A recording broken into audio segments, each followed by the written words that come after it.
ভারী বৃষ্টি এবং উজানের ঢলে ফেনী, সিলেট, সুনামগঞ্জ, মৌলভীবাজার, হবিগঞ্জ এবং নেত্রকোনায় বন্যা হতে পারে বলে জানিয়েছে বন্যা পূর্বাভাস ও সতর্কীকরণ কেন্দ্র। এদিকে দুপুরের পর টানা বৃষ্টিতে তলিয়ে গেছে সিলেট শহরের বেশিরভাগ এলাকা।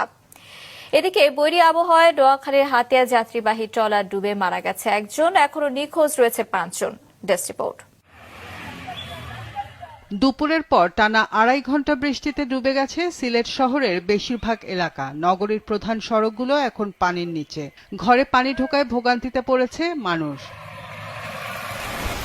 ভারী বৃষ্টিতে জেলার নদ নদীর পানি বাড়ছে। সুরমার পানি কানাইঘাট পয়েন্টে বিপদসীমার 1 সেন্টিমিটার নিচ দিয়ে এবং কুশিয়ারার পানি অমলসী পয়েন্টে বিপদসীমার 2 সেন্টিমিটার নিচ দিয়ে বইছে।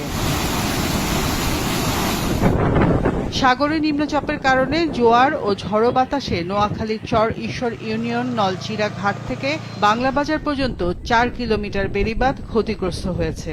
সোনাদিয়া ও নিঝুম দ্বীপ সহ বিভিন্ন এলাকায় কাঁচা বাড়িঘর ক্ষতিগ্রস্ত হয়েছে। জোয়ারে আমাদের পাইটাঙ্গাটা ভাঙ্গি একদম বিচ্ছিন্ন করে দিছি। এদিকে বিকেলে জোয়ারের তোড়ে হাতিয়ার ভাসানচরে 39 জন যাত্রী নিয়ে একটি ট্রলার ডুবেছে। এতে মারা গেছে একজন এবং এক পুলিশ সদস্য সহ 5 জন নিখোঁজ আছে। পটুয়াখালীতে জোয়ারে ভেসে গেছে 4000-এর বেশি পুকুর ও ঘেরের মাছ। 1000-এর বেশি ঘরবাড়ি আংশিক এবং 9টি বসতঘর পুরো ভেঙে গেছে। ভোলার চরাঞ্চলে প্রায় 5000 ঘরবাড়ি ক্ষতিগ্রস্ত হয়েছে। এদিকে তজুমুদ্দিনের ভেঙে যাওয়া বেড়িবাঁধ সংস্কারে কাজ শুরু করেছে পানি উন্নয়ন বোর্ড।